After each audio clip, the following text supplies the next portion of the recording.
gue nggak mau dapet cewek gold digger.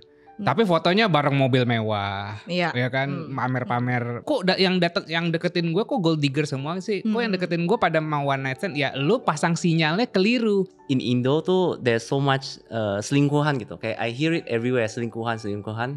And everyone seems to be quite okay with it. Menariknya kalau di Singapura itu di sekolahnya dia diajarin dari kecil. Aku ingat it was in the hall. Abis itu mereka bikin kayak PowerPoint, kasih lihat STD tuh kelihatannya kayak gimana. STD, Aku ya masih penyakit muda, kelamin. Tanpa sensor guys. Ya traumatik sih, good. Iya. Penis, vagina, everything kasih lihat full. The biggest question yang sering aku dapat as a matchmaker adalah gini, Kak, how do you know that he or she is the one? Kriterianya satu sih buat aku. Kalau misalnya relationship itu berat banget untuk dijalani dari hari ke hari, then he's not the one. Kalau udah berusaha untuk diperbaiki, tapi kenapa kayak gini lagi ya gitu. That's not the one. Buat hubungan itu jadi grow, harus pakai konflik. Harus ada, karena dengan konflik kan I understand you better gitu.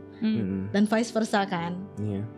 Jadi kalau gak ada konflik justru itu dipertanyakan. Berarti dua-duanya sama-sama tutup pintu tuh. Ini mau menyelamatkan dirimu, pengen bikin dirimu menang, atau pengen relationship yang menang gitu. Karena kalau diri kamu menang, belum tentu relationship kamu menang. Tapi kalau relationship kamu menang, udah pasti diri kamu menang.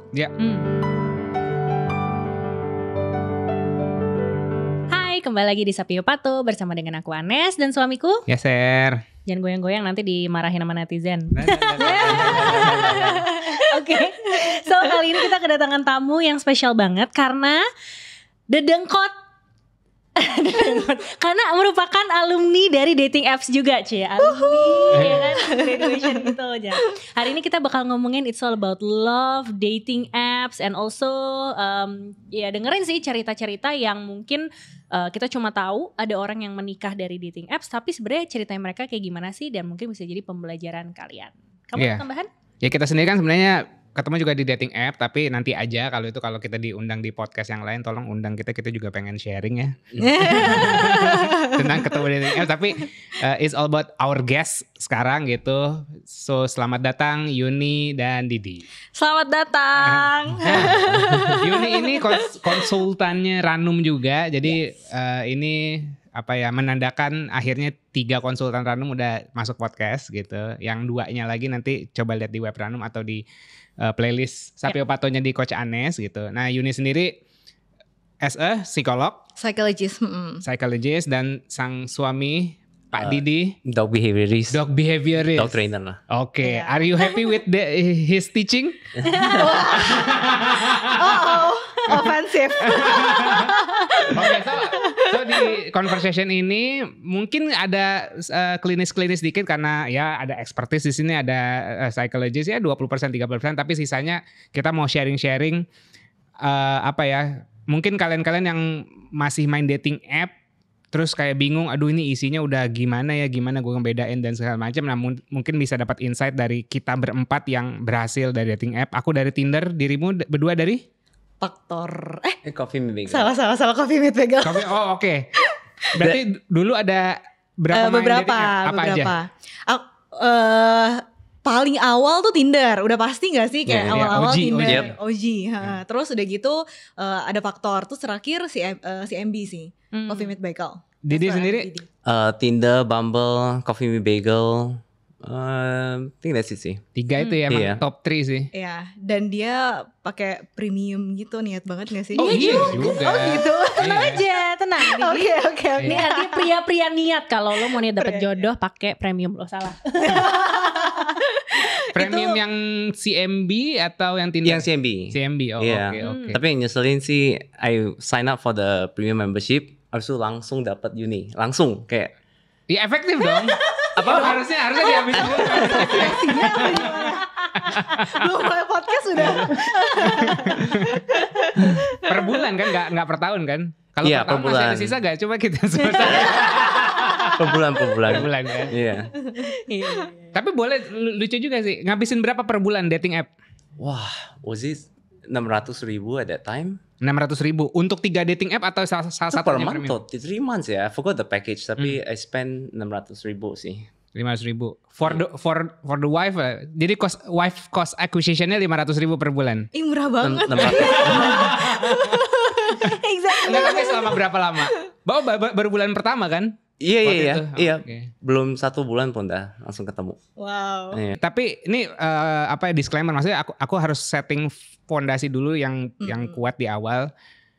Kalau denger ini kalian akan mikir kayak gini, oh rupanya nggak boleh ya langsung nge-cut off orang segitunya karena hal-hal sepele. Nah ini hintsnya kayak gitu. So actually di awal ketemu Didi itu sama aja sih, maksudnya sama kayak awalnya date sama beberapa pria dong pasti waktu kita main dating app ya.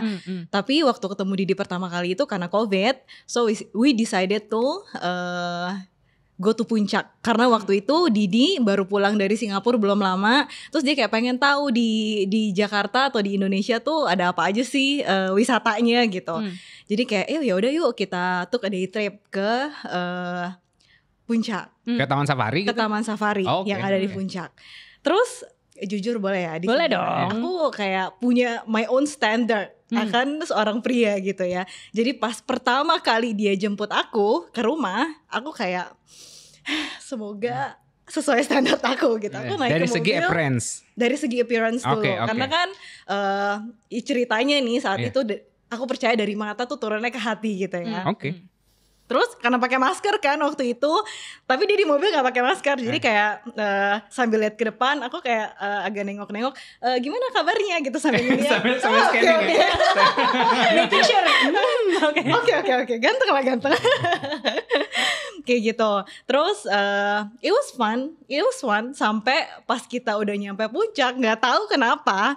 Ini for konteks ya, Didi itu paling gak suka sama orang yang his first kriteria itu adalah cewek itu gak boleh bau mulutnya. Oke.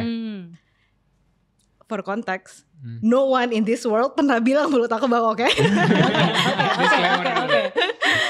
Mungkin perut Tapi- kosong saat itu kali. Mungkin ya, atau saking deg-degannya apa gimana ya.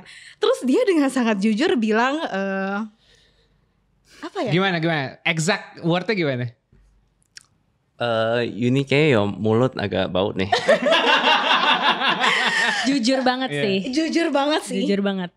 Di saat itu in my head kayak Tuhan maha besar maha penyayang, boleh nggak balikin gue ke rumah sekarang? Itu Ayo. perjalanan menuju Taman Safari. Udah di Puncak kak, Oh dari Puncak, oke. mau gimana pulangnya? Gak bisa pulang. Please banget bawa gue pulang, gue udah gak punya muka lagi, ganti muka gue sekarang. Rasanya tuh pengen kayak gitu.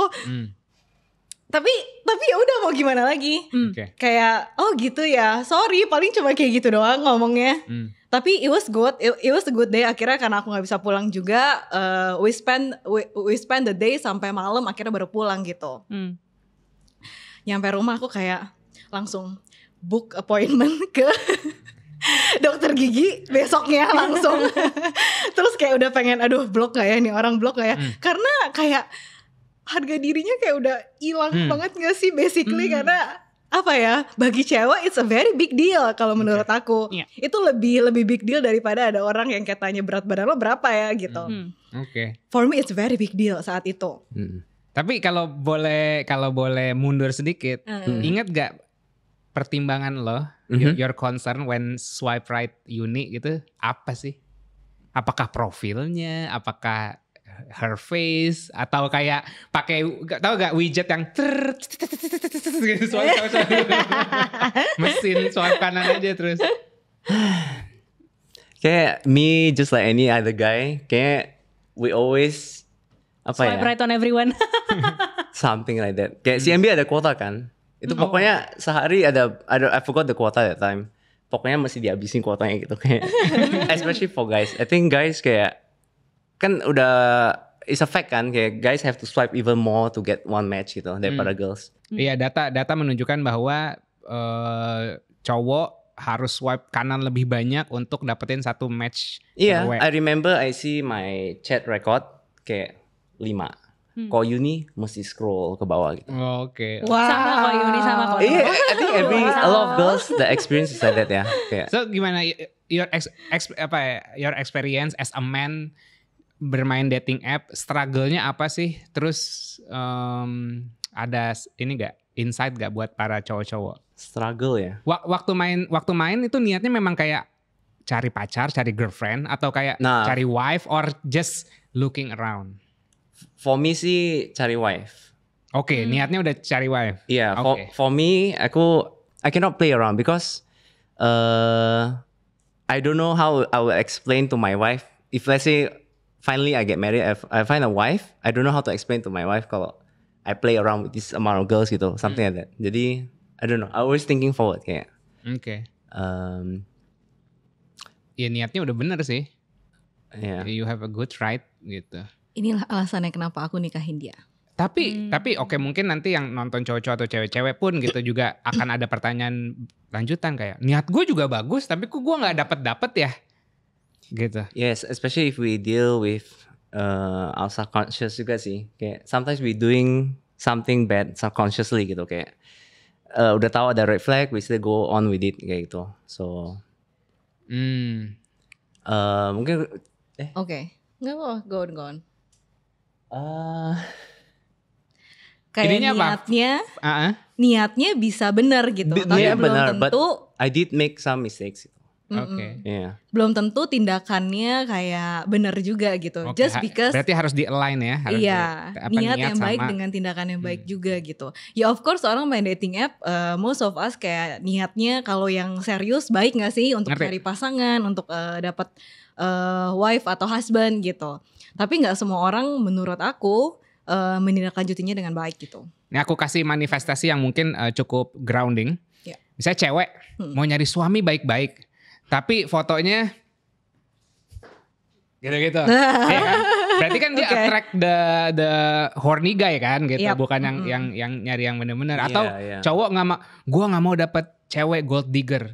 Tapi fotonya bareng mobil mewah, ya kan, pamer-pamer perhiasan apapun itu gitu. Jadi niat sama sikapnya, tindakannya nggak align harus tuh. Align, terus dia bingung kok yang deketin gue kok gold digger semua sih. Kok yang deketin gue pada mau one night stand? Ya lu pasang sinyalnya keliru. Yes. Iya kan? Betul. Signal kan. Yeah. Oke, signal apa? Oh, tunggu. Lu berarti bisa dibilang lu nggak 100 conscious waktu kayak Yuni set gitu, enggak, cuman kayak la. Enggak sih, enggak sih, like I'll just chat with anyone that will chat with me. Anas, I like it, Anas.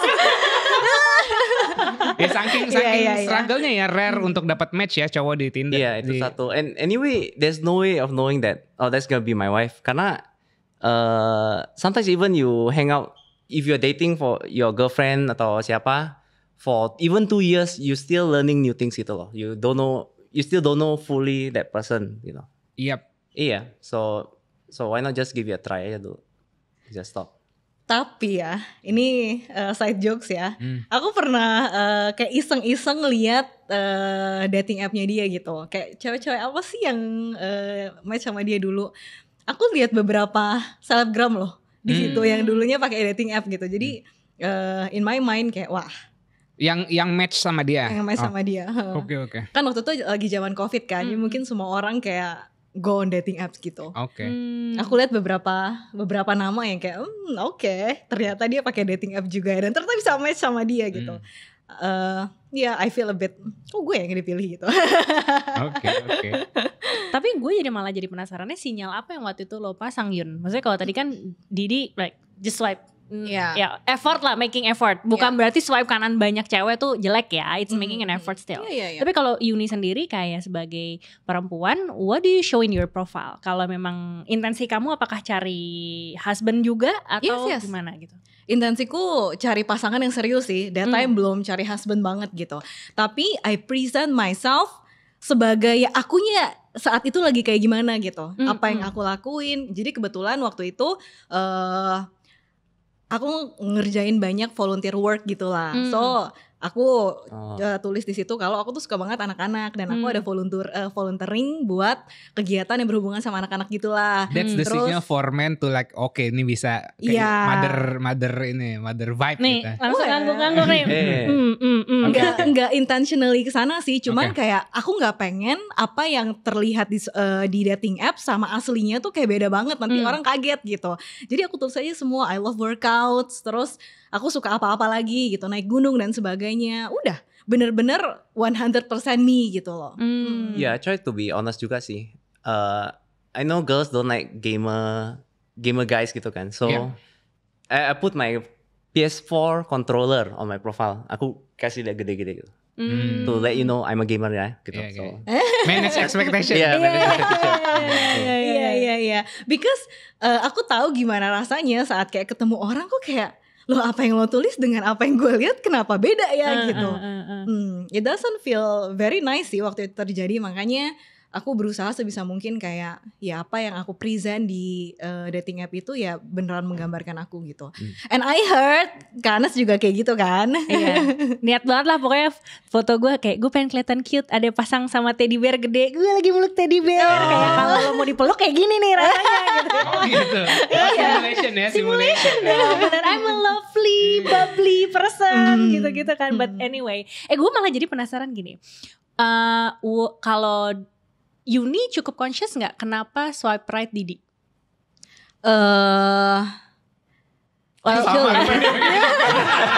Enggak sih. Aku nggak yang kayak gini, tapi ada satu saat, sorry di, aku kayak swipe gitu. Aku nggak pernah yang kayak semua di swipein, enggak sih.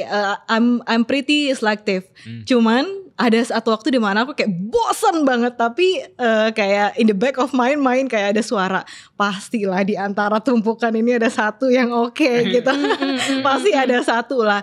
And I remember that's when aku ketemu profilnya dia gitu. Oke. Iya, waktu aku lagi mikir Apa kayak yang gitu. ke hook pertama kali apa? Foto sih, foto. Oke lah, maksudnya ini cowok kayak nggak kelihatan neko-neko gitu, dan kelihatan ya oke, mukanya muka baik-baik gitu, my type. Jadi ya udah nggak macam-macam sih. Gua reverse sekarang, mungkin bisa jadi pelajaran. Ini kan kayak oke, pasang sinyalnya udah, sinyal sama sikap udah align. Nah sekarang untuk man yang mau nyari istri wife, dan lo yang nyari pasangan serius, profil apa yang nggak nge-vibe sama kalian? Yang kayak oke, gue kan mau nyari pasangan serius, tapi kalau dia begini pasti gue swipe left atau gue males gitu, biar nggak dicontoh, ya kan? Gitu. Didi dulu kali ya. Nah, apa yang bikin yang males tuh apa? Yang bikin Didi turn off like, nope. Maybe talk about the uncommon reason ya. Kayak common reason probably is like maybe beda religion atau beda apa lagi? Mungkin even beda race ya for some people. Yeah. For me, Yang bikin maybe a lot of guys experience this juga sih. So hopefully the viewers kalau feel the same way also juga boleh voice out. Kayak if I see a girl yang di profilnya show that dia kayak have money gitu. Oh, flexing. High maintenance. Iya. Oke. I don't know about high maintenance, tapi like, let's say have a good career gitu. Kayak misalnya bilang aku manager di bank ini gitu. Oke. Itu aku langsung off kayak Oh menarik nih. Like Kenapa tuh? alpha women? Not, something like that. Yeah. Dominancing vibe? Bukan dominant sih. I always felt like if the women have higher income, I think it will be complicated gitu. Oke, karena kan ceritanya mungkin husband nyarinya mungkin yang equal gitu kan. Equal atau lower dikit gitu. Dari segi income. As a woman yang juga punya karir, also I think yeah. I'm also looking for a guy yang nggak mau di bawah aku gitu. Paling enggak Yep. harus setara atau di atas. Oke. Karena aku salah satu orang yang menganggap bahwa ya walaupun kita equal dalam hubungan gitu, harus ada tetap satu yang jadi kapten dong. Yap. Something like that ya. Interesting.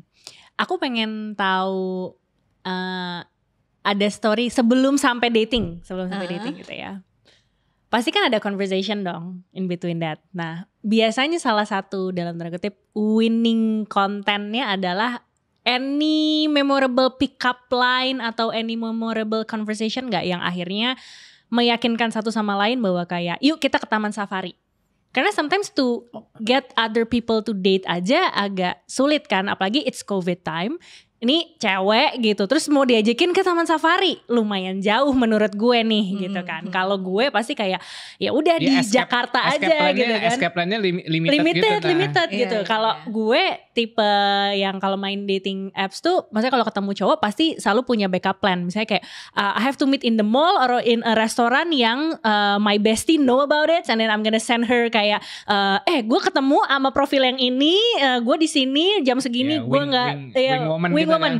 Jam segini lu nggak dapet kabar dari gue, lu telepon gue ya gitu, like something like that. Itu kan kalau gue kan. Tapi kalau di kalian ada nggak sih conversation apa atau pick up line apa yang akhirnya bikin kalian kayak sampai yuk kita ke taman safari gitu? Itu malah interest me more.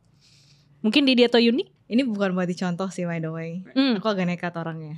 Jadi aku kayak percaya diri banget bahwa if something goes wrong, I know what to do gitu. Oke. Something goes wrong.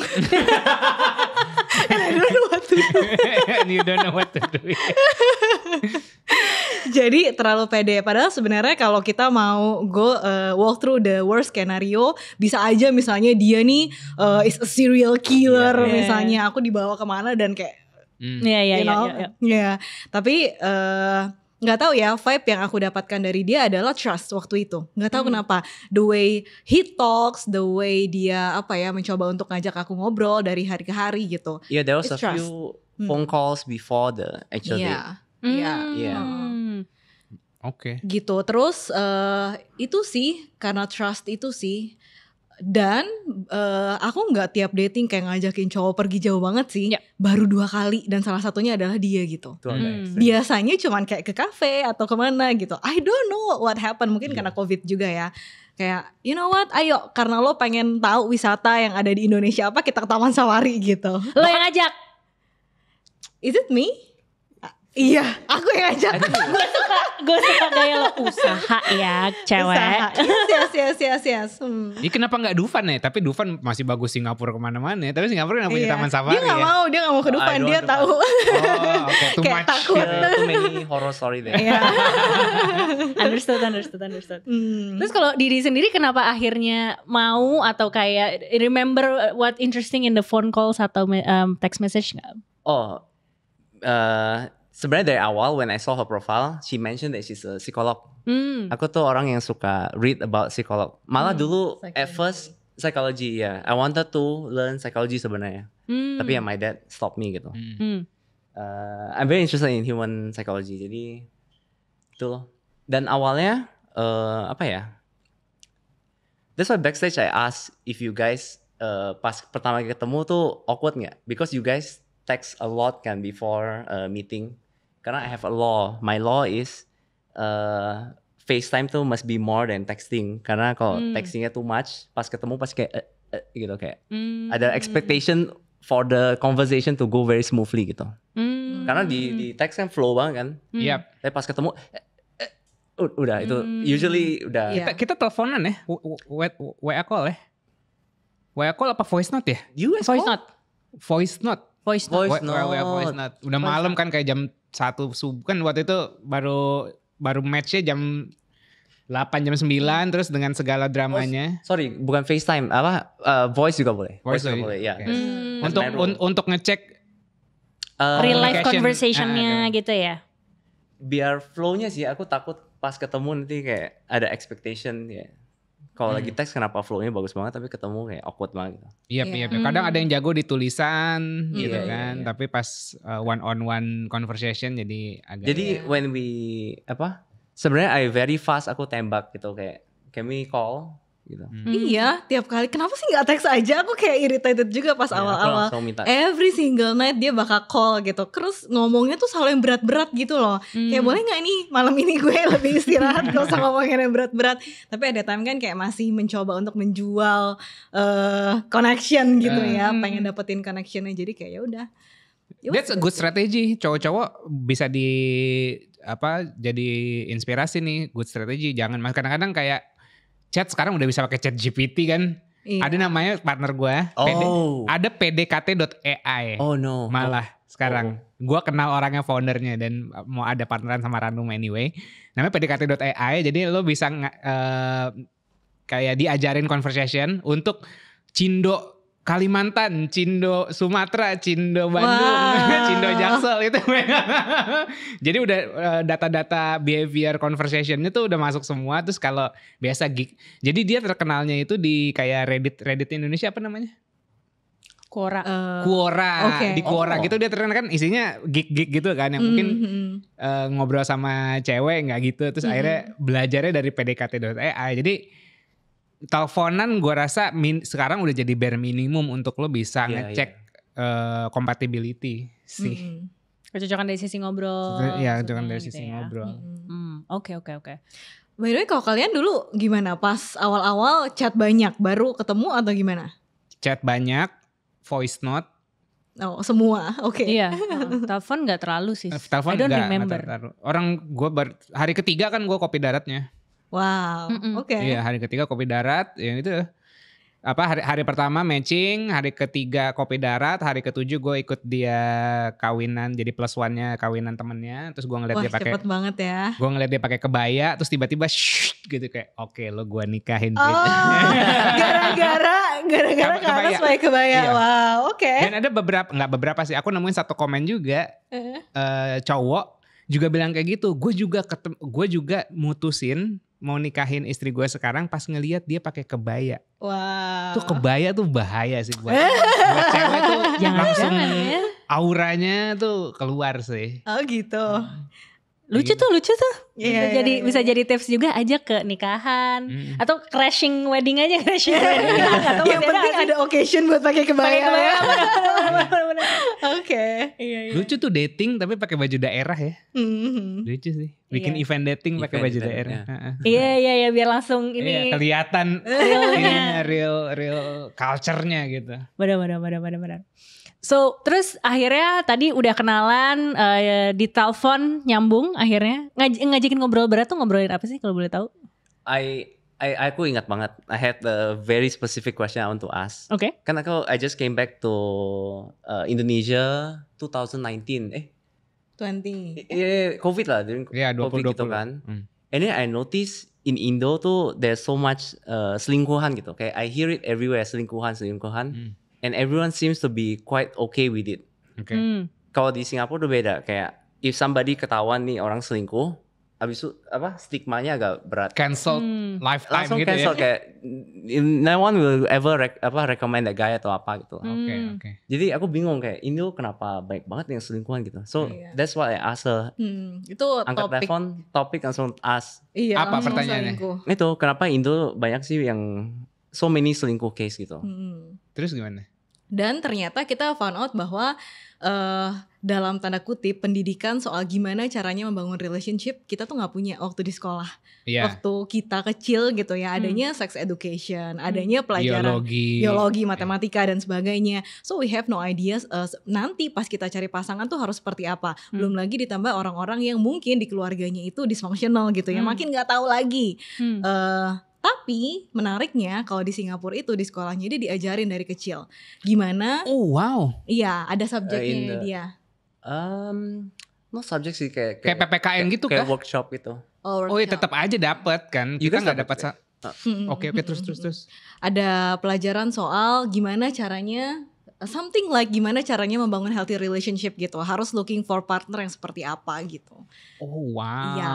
Kapan diajarin? Dan there's one thing yang aku ingat banget until today, because that's the thing that make me enggak go around sleeping with women gitu. Oke. It's because of that one lesson. Kayak mereka bikin aku ingat it was in a hall. Abis itu mereka bikin kayak PowerPoint, kasih lihat STD tuh kelihatan kayak gimana. STD. Aku ya, masih penyakit umur kelamin. berapa ya? Aku masih SMP. Aku masih SD. Traumatik sih. Aku masih SD 5 kayaknya. Tanpa sensor, guys. Iya traumatik sih. Good. Iya. Penis, vagina, everything kasih lihat full. That's science. Iya, that's science. Tanpa sensor. SD, aku masih SD. Langsung kayak oke. Bagaimana kita Menarik. lakukan Coba itu di Indonesia? Menteri Pendidikan. Atau Kementerian Agama mungkin ya kan, biar nggak dari awal Ini melakukan kan hubungan jatuhnya pernikahan dan science segala based macam. bukan religious based kan. Science. Iya. Religious nggak bisa ngelihat. Benar juga. Mungkin agak tabu gitu. Wow, jadi bedanya Singapura sama Indonesia dari segi pendidikan pun, di Singapura at least ada workshop memaparkan bahwa dari sejak kecil bahwa ini lo healthy relationship, dan lo kalau misalnya going around sembarangan ganti partner lo bisa kena STD. Iya. Iya. Akhirnya langsung tertanam. At least there's some kind of resistance gitu loh, right? The fear. Itu nggak membuat semua pria yang ada di Singapura akhirnya menjadi pria baik, enggak. Memang, but that helps ada gitu. kayak- But at least Iya. Ada usaha dari regulatornya, Iya. ya kan, atau dari pendidikannya. Betul, ya, betul. ya, ya. So kalau misalnya kalian nggak dapet, kalian bisa dapetin di Ranum, bisa cek di ranum.co.id, ada program namanya Akars. Nanti bisa pilih konsultasi sama Betul. Yuni buat belajar all about, at least pertama value diri dulu, biar tahu diri sendiri dan bisa navigate relationship. Atau kalau mau di Coach Anes, cek di coachanes.com.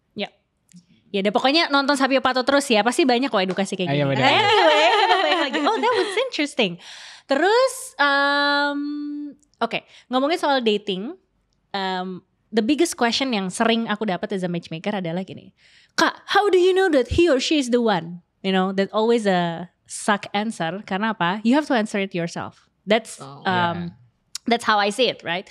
Tapi banyak orang yang kayak nggak tahu again gimana how to manage healthy relationship. Gue harus memilih orang yang seperti apa. Nah, kalau kalian ada nggak sih kayak aha momennya gitu untuk kayak nggak usah sampai nikah deh, tapi at least kayak I wanna having more relationship with this person, itu tuh pas kapan sih? Kalau buat aku, it's always one kriteria sih. Kalau aku merasa, oh this is the one gitu. Mau nih jalanin hubungan sama orang ini. Aku merasa hatiku damai atau enggak, that's it. Karena mungkin menjadi seorang psikolog juga that helps me ya dalam memilih pria gitu ya. Tahu apa yang dimau, tahu diri sendiri seperti apa, dan I feel like relationship yang healthy itu bukan relationship yang kayak setiap hari jalanin day to day itu berat gitu. Dan I'm very sure bahwa banyak mungkin teman-teman di sini ngerasa kayak gitu, mempertanyakan dalam relationshipnya, sebenarnya relationship gue nih kayak worth untuk dipertahankan atau enggak sih gitu. Kriterianya satu sih buat aku, kalau misalnya relationship itu berat banget untuk dijalani dari hari ke hari, then he's not the one. Kalau udah berusaha untuk diperbaiki tapi kenapa kayak gini lagi ya gitu, that's not the one. Oke. Dan dari awal pas ketemu dia sampai akhirnya dating dan sebagainya, itu terus yang aku rasain penuh dengan damai gitu. Kayak relationshipnya tuh is very light buat dijalanin, is very easy. Even untuk tiap kali kita ketemu konflik dan sebagainya, selalu ada pola penyelesaian yang it works for us gitu. It's very easy to talk to him. Gampang banget gitu. So that's where I know ini pasti suami gue gitu. Thanks for STD picture. Kalau buat Didi gimana buat Didi? What makes you like aha moment dan you know Yeah, that, yeah. The answer mungkin agak sedikit klise, but for me sih I can be myself gitu. Around uni. That's what I notice. Kalau yang sebelumnya I will try to be always have that fake image gitu loh. Kayak I try to be jaim. prove yourself. I try to jaim all the time. Kayak 24/7, which is capek banget with my past relationship gitu ya. Kalau sama uni I can do anything, kayak naik mobil aku sambil nyanyi gitu. And then sambil dansa juga. And then mungkin ya gitulah. I'm so, ini yang I notice with Uni ya, aku talkative banget with Uni. Sebelumnya I'm very quiet guy. Tapi kalau sama Uni kayak lancar keluar semua. I talk about anything and all the weird stuff, semua aku ngomongin. Sebelumnya kena hipnoterapi gak sama dia? Saat itu belum hipnoterapi. Belum. Bahkan belum jadi psikolog waktu itu ya. Oh iya. Belum. Lagi sekolah, masih sekolah waktu itu. Nah, as a man with like past pas relationshipnya nggak bagus karena lo harus faking yourself. Gimana akhirnya lo bisa mau ngebuka diri, karena vulnerability kayaknya agak lebih challenging tuh buat cowok tuh. Gimana lo bisa vulnerable? Apakah emang itu lo yang decide, lo yang kayak oke, gue harus bisa membuka diri nih, atau memang Uni membuat safe space supaya lo bisa vulnerable? No, I really apa ya? Aku dulu kesel kalau lihat this guy. Dulu tuh pas di SMA, di SMA, if you have dated tuh is quite cool. Because most guys, because dulu aku datang dari boys school. Jadi pas ke boys school, ke mixed school, di sekolah itu if you have dated one girl, kayak you're cool guy. Apalagi kok 2 girls, 3 girls, itu lebih cool lagi gitu. Oh, di Indonesia 4 istrinya, wife-nya 4. Oke, terus. Iya, then aku kesel banget. I see this guy, he keep repeating the same mistake from the first relationship, second relationship, third relationship, keep making the same mistake. Waktu itu mistake-nya apa ya? Oh yeah, he always believe that you need to be the bad boy if you're in a relationship gitu. Mesti kayak agak kasar, have to like marahin your girlfriend or something like that lah, kayak banting meja apa gitu. So itu bikin aku kesel banget. So when I broke up with my first, aku, you know what, I have to change itu. I have to, because I feel bad. Of course I care about itu ya, my first ex, and I feel like I hurt her a lot and I was hurt also. Tapi pokoknya the root of the problem at that time was karena aku nggak terbuka gitu. Yeah, so breaking your pattern kan? Yeah, breaking pattern, yeah. Yeah, and then the second relationship, I don't know why, tapi aku jaim banget at that second relationship. Karena I had this fear that in my gut we're gonna break up anytime gitu. Insecure. Iya, karena insecure ya. Iya, jadi kayak berusaha overprotective, making good impression all the time. Text terus, call terus, keep going to her house to bring her kue gitu. Sorry, this one you need. It's okay. I put so much effort dan itu capek banget, and at that time aku nggak sadar kayak what is happening gitu. Kayak, I just want to make sure that this relationship bisa lanjut, because at that time that girl juga keep talking to me about weddings gitu. Jadi plan this image like, kayak nanti kita married, we're gonna look like this. She even talk about nanti aku pakai tuxedo, you wear white tuxedo, something like that. We both wear blue tuxedos gitu ya. Jadi kayak ada image-nya, like udah visualisasinya udah ada gitu. That's the hypnotis. maybe ya. Dan itu bikin aku I was not myself ya. Manipulated ya. Yeah. So ya berarti kan maksudnya kalau aku tarik sedikit kayak kan mungkin agak diglorifikasi nih perihal kayak cowok harus effort gitu. Ya kita juga effort gitu. Tapi kita mesti lihat juga feedback dan respons dari ceweknya. Apakah effort kita ini jadi something yang memang buat growing the relationship, bukan untuk dia aja. Iya gak sih? Ada yang kita effort untuk dia, ya sometimes gitu kan. Betul. Tapi ada juga effort untuk relationship-nya. Bukan cuman untuk orangnya aja. Nah, yang orang banyak yang ngelihat influencer ngasih bad advice, I will take responsible for my statement. That's bad advice gitu, yang kayak cowok harus effort, tapi konteksnya tuh nggak ditajemin, kurang tajam gitu. Effortnya apa gitu? Ya sometimes untuk orang, untuk pacar lo, sometimes effortnya buat diri lo sendiri, take care for yourself. Sometimes effortnya buat relationship. Gimana nih tengah-tengahnya kayak gimana? Bukan kayak mati-matiin kayak Mr. Krab and Mrs. Puff gitu. Tahu gak sih? Kalian nonton SpongeBob gak sih? Iya. Mr. Krab pernah naksir sama Mrs. Puff, terus kayak dikasih hadiah. Oh iya. Do I remember that ya? Kan? Kasih hadiah, terus Mrs. Puffnya kayak apa ini? Aku tidak butuh gitu kan. Tapi kayak lo harus lihat itu, nggak kayak buta gitu. Harus tahu konteks by konteksnya lah ya. Oke. So I think my last question from your story ya. Ini baru sampai your story. Apa yang akhirnya membuat kalian decide untuk wanna get into marriage? Karena banyak orang yang beraspirasi pengen punya pernikahan, tapi itu tadi gitu kayak aduh kok kayaknya relationship gue belum nih atau pasangan gue belum nih gitu kan. Ada nggak sih selain yang tadi udah kalian share yang membuat kalian yakin bahwa kayak okay, I wanna this is my husband and I'm ready to spend my life with this person gitu. Mungkin dari Yuni atau Didi? Dari aku sih dulu ya. To be honest, aku nggak pernah ketemu cowok yang personalitinya lebih baik dari Didi. To be honest, ini bukan kayak dia husband aku makanya aku tinggi-tinggiin dia gitu ya, no. In my past experiences, aku selalu ketemu cowok yang bilangnya ini kayak dalam tanda kutip kayak brengsek lah gitu. So waktu aku ketemu sama Didi, that's when I know ini nggak mungkin ada yang lebih baik dari dia sih. Maksudnya personality-nya, the way he treated me dan sebagainya gitu. Dia nggak pernah berubah dari awal ketemu sampai sekarang kayak begini orangnya. Nggak pernah yang kayak awal-awal kan kalau masa kampanye kan biasanya cowok kan I will do everything for you man. Iya love bombing kan. Tapi kalau udah bosan makin lama makin hilang gitu. This guy enggak. Ini emang bener-bener dari awal sampai sekarang emang begini orangnya gitu. That's when I love most about him sih. Jadi aku ada security bahwa oke, kalau dalam 2 tahun pacaran itu aja dia bisa nggak berubah.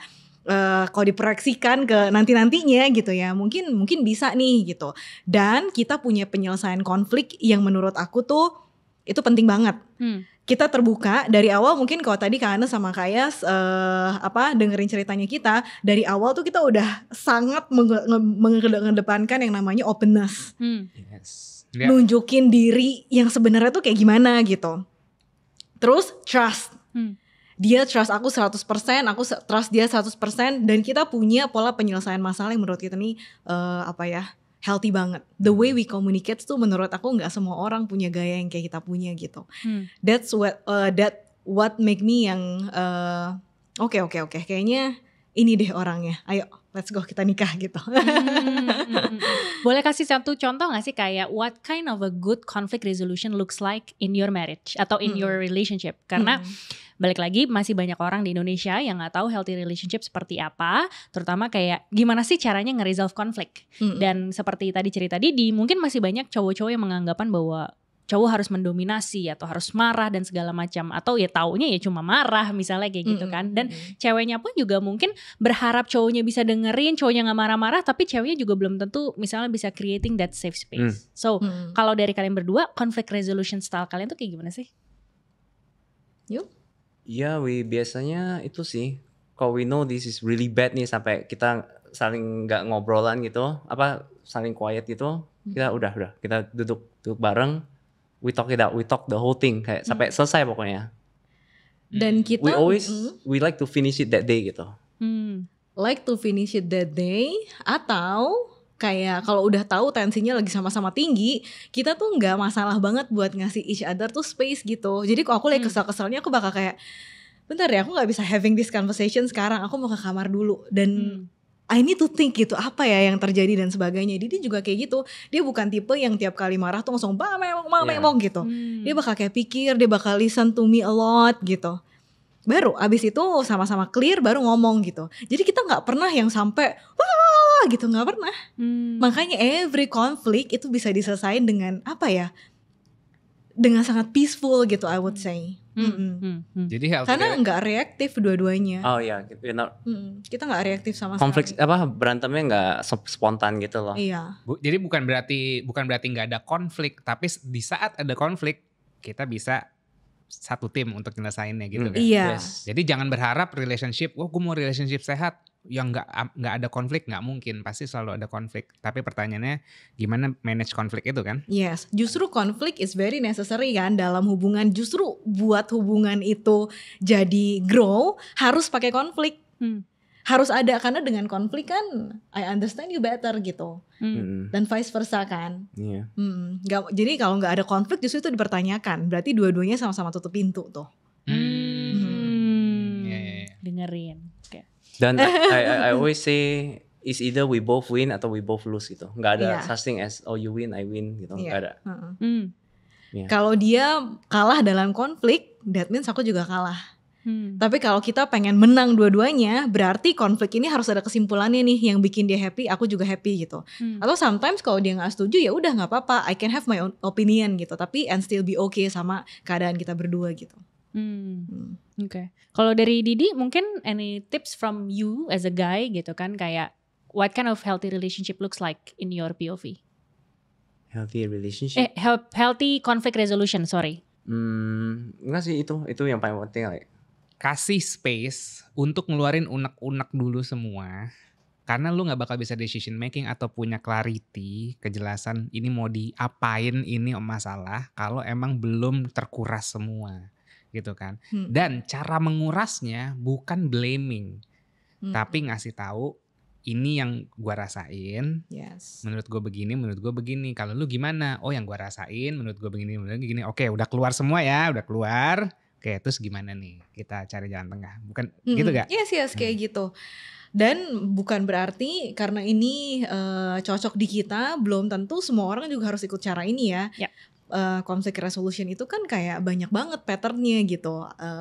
Like one of my clients misalnya, cara conflict resolution dia sama suaminya itu adalah dengan omongin semua, drop semua, abis itu baru kenapa lo bisa mikir gitu ya, kenapa gue bisa mikir gini ya gitu.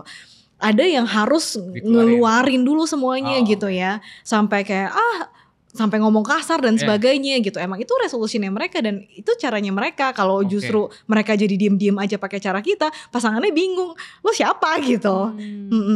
Oh kalau kalian lebih ke retreat dulu sebentar, cooling down, terus balik lagi. Iya.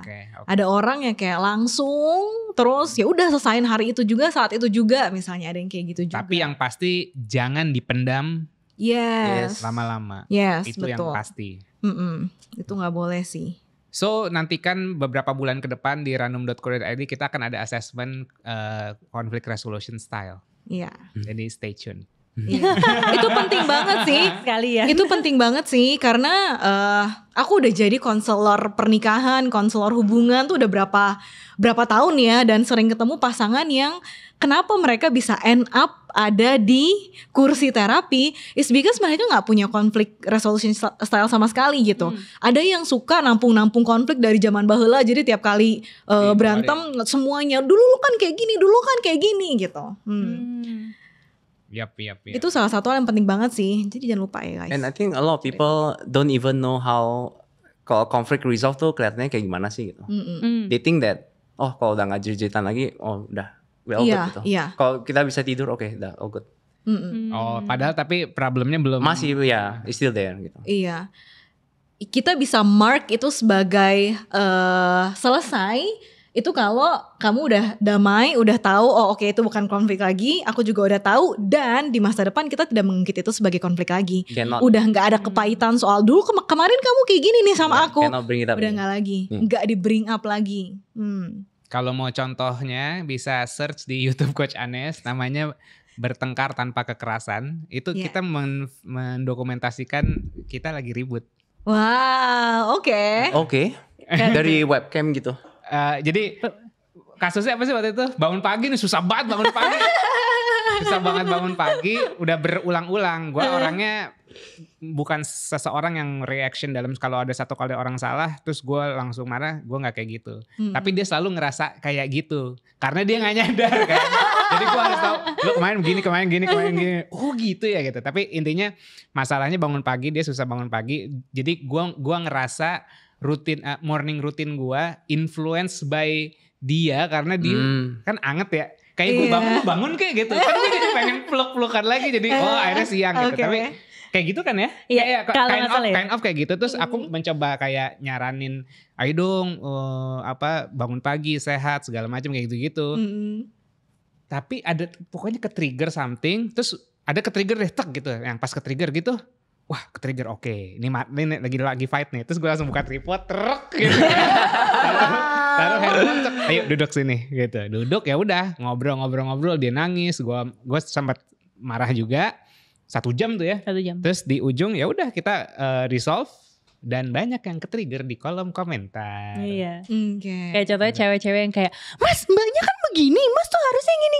Kayak when we saw that comments like, Oh man, kasihan. Dia pasti di dalam hidupnya juga lagi berat nih gitu loh. Iya. Akhirnya we can empathize with other karena kita baru tahu kayak oh ternyata banyak orang yang nggak bisa ya gitu. Even to see this kind of conflict resolution sebagai netral gitu loh. Jadi kayak menganggap bahwa ini tuh salah dan segala macam. Sorry, you were saying something? Oh enggak, our conflict is also not very pretty ya. It's not like we talk it out and like sambil minum kopi gitu, enggak. Kayak it's banyak in the middle bisa diem banget, bisa kayak gelap banget gitu. Kayak, iya kayak because kayak oh shit we are stuck gitu kayak ini nggak ada resolusinya gitu. It feels that way. Yeah. Sorry. No, it's okay. Hal terkonyol yang diributin apa? Karena gue kan tadi kayak bangun pagi. Karena menurut gue itu safe untuk dikonsumsi publik karena bukan something yang private banget. Yeah, jadi kayak oh ini ribut gara-gara bangun pagi. Oke, masih bisa lah ditonton orang walaupun nangis-nangis gue kencang-kencang dikit di awal gitu. Masih oke. Tapi kalau udah mulai yang berat-berat kan enggak gitu. Ada sih. Didi itu kalau bilang oke, I'm gonna work out now gitu. Dia bisa baru mulai workout kayak 1 or 2 hours setelah dia bilang I'm gonna work out now gitu. Ngumpulin moodnya lama. Yes, exactly. Tenang bro, itu tuh I got you. Okay. Dan aku tuh yang dari kecil tuh apa-apa kayak harus gercep gitu loh. If you wanna do something, you say something, then do it right away gitu. Aku tipenya orang kayak gitu yang sat gitu. Dan ngeliat dia kayak gitu jadi gatel gitu. Kalau misalnya nggak mau langsung workout, boleh nggak bilang jangan ngomong mau langsung workout. Jadi aku ngeliatin kapan ini orang kelar workout ya. Lu ada expectation gitu kayak nungguin gini. Kok masih belum juga ya gitu. Aku kejar-kejar lagi. Loh kok masih ngapain gitu, do the other things. Dan itu bikin aku gatel lama-lama. It's very small actually. Dan gak secara langsung ganggu aku kan. Tapi karena setiap hari kelihatan, jadi akhirnya diributin loh soal itu. Resolve-nya gimana? Oh for me apa ya, the thing that I always try to remind myself kalau Yuni ngomongin aku sesuatu, I know that she's doing that so that I improve gitu. Aku grow. Aku selalu ingetnya itu terus. At first my reaction is kayak, at least I'm working out ya gitu. Ya kan? I feel you. Tenang.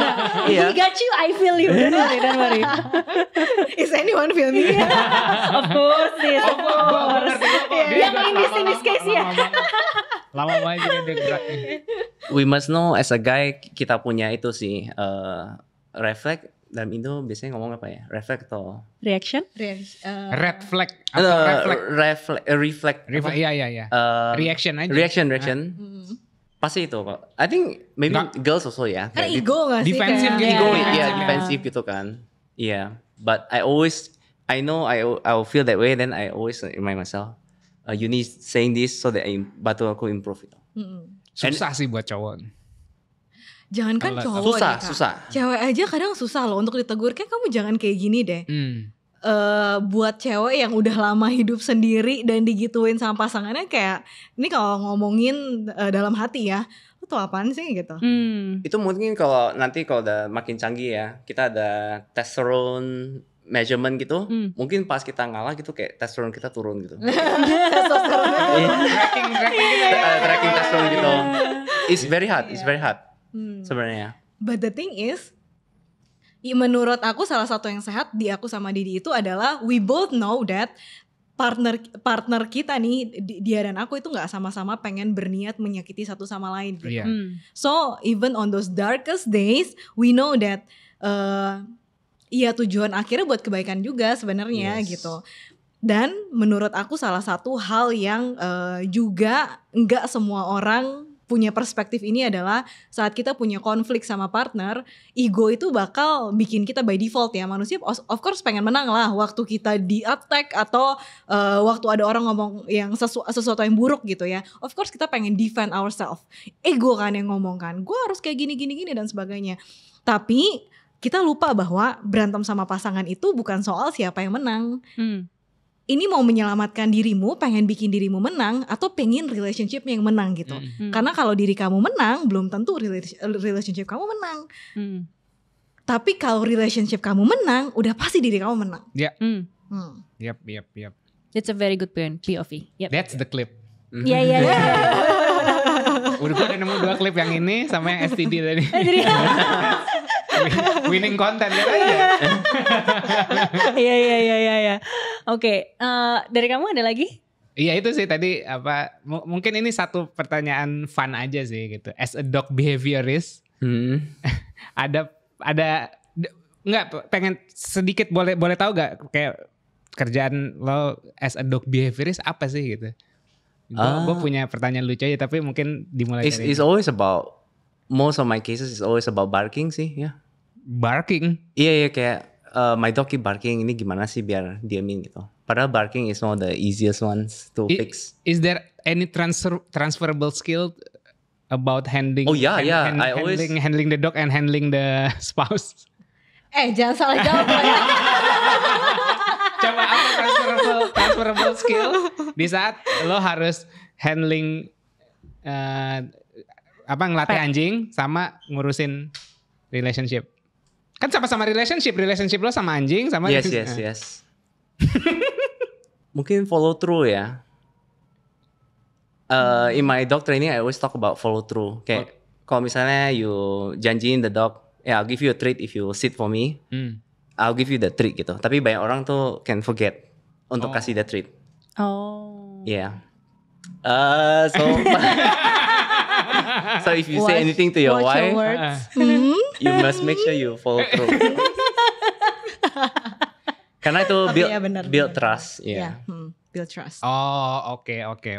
Start with trust dan dari situ. Ya building trust sama action kan, action yang memang ini ditepati gitu. Artinya words sama actions itu memang harus sesuai gitu. Betul. Kan, nggak bisa yang ngomongnya gimana, janjinya apa, tapi kemudian nggak dilakuin karena it will break the trust, dan dari breaking trust itu ya akhirnya relationshipnya bisa fall apart. Yeah, the words have no meaning gitu. Aku suka kasih example kayak imagine your mom dulu kayak if you kerjain PR-nya aku nanti beliin kamu es krim gitu. Tapi in the end dia kerjain PR-nya, mamanya lupa beliin es krim gitu. And then next one again, nanti kerjain PR-nya cepet, belajar yang bener, abis itu nanti aku beliin es krim gitu. And then again gak beliin es krim. What happened the next time the mom say aku nanti beliin kamu es krim gitu. Mama yang kerjain, aku yang beli es krim nih gitu. Gitu, jadi gak ada trust sama sekali sih ya. Jadi every single time mamanya that word have no meaning anymore. When you say I'm gonna buy you ice cream, probably not gonna buy me ice cream again gitu. Oke. Nah ini terakhir dari kalian mungkin yang dari kemarin kita obrolin off cam kayak yang jangan cut off terlalu cepat dan segala macam, mungkin baiknya dari kalian mungkin yang bisa kasih advice buat teman-teman Sapio Patu di sini. Aku yakin dan percaya bahwa teman-teman yang nonton ini pasti pernah main dating app at least, sedang menggunakan atau lagi main dating app. Pernah main dating app. Di dating app itu kan banyak banget pilihannya ya, betul ya. Swipe, ngobrol gitu. So, karena pilihannya banyak, jadinya juga kita bisa dengan cepat memutuskan mau go on sama orang ini atau enggak. Dengan sangat cepat juga. Tapi what I'm gonna tell you adalah coba slow down a little. Karena connection itu gak bisa didapetin dari cuman beberapa kata ngobrol terus udah. Connection keyakinan sama seseorang itu gak bisa didapetin cuman dari lihat wajahnya ini begini banget ya, kayak hidungnya terlalu gimana ya, atau matanya terlalu kecil ya, atau apa ya misalnya gitu ya. Gak bisa kayak gitu. So try to slow down a little dan kenali orang itu sih. Karena itu yang dilakukan Didi sama aku gitu. Kalau misalnya waktu itu tuh, waktu dia bilang mulut kamu agak bau ya gitu. Kalau dia gak mencoba untuk give me the chance untuk mencoba, kita gak mungkin sampai nikah sekarang. Ya, cuman gara-gara sakit hati dibilang. Iya, dan saat itu kalau aku blok WA-nya dia because aku sakit hati gitu, ya nggak ada nih anak kecil yang sangat lucu di tengah-tengah kita sekarang misalnya, gitu. So karena kita mencoba untuk memberi kesempatan sama orang yang kita anggap baik gitu ya, jadinya bisa deh ketemu orang yang tepat gitu. Cari jodoh menurut aku bisa di mana aja ya, nggak perlu di dating app, harus di dating app, enggak lah. Of course ketemu dari kenalannya teman dan sebagainya itu sama aja dari manapun. Tapi kayak tadi dibahas di awal, have a good intention dan be who you are aja, jangan malu buat tunjukin ke the app kalau kamu yang sebenarnya tuh seperti apa gitu. Karena dengan energi itu, dengan niat itu, kamu akan attract orang-orang yang emang cari orang yang benar juga gitu, emang cari orang yang niatnya baik juga gitu. Okay. Gitu So sih. if you haven't know who you are and you need help, feel free to reach Yuni or Anes supaya kita bisa bantuin kamu berproses. Karena we understood kita pernah di off cam, kita pernah curhat-curhatan juga ya, Iya. personal gitu. And it's not an easy journey. Dan kita kadang-kadang juga nggak tahu gitu kan, who should we talk to, you know? Nggak mungkin kita cerita hal-hal yang kayak gini sama parents, atau nggak mungkin kita cerita hal-hal kayak gini sama teman yang mungkin dia akhirnya memproyeksikan masalahnya mereka sendiri gitu. Sometimes if you need a professional help, or at least you need a neutral POV gitu. Dan maybe some experts can help you with that. Okay. Yeah. Ada lagi sayang udah? Udah sih. So kalau misalnya yang nonton ini tertarik sama profilnya Yuni or Didi, berarti nyari Yuni di apa Instagramnya? Yuni.lo. Yuni.lo. Kalau Didi? Walking with Didi. Walking with Didi. Iya. Oh, dog behaviorist nih ya, Yeah, dog walking. behavior. Oke. Yes. Menarik. Yes, oke. So itu dulu dari kita. Thank you so much. Semoga bermanfaat. Jangan lupa subscribe, follow, dan komen supaya kita bisa mengundang lebih banyak narasumber lainnya yang bisa ngajarin kalian juga untuk gimana membangun healthy relationship untuk kalian sendiri. Thank you. Sampai jumpa. Sampai jumpa. Bye-bye. Bye-bye.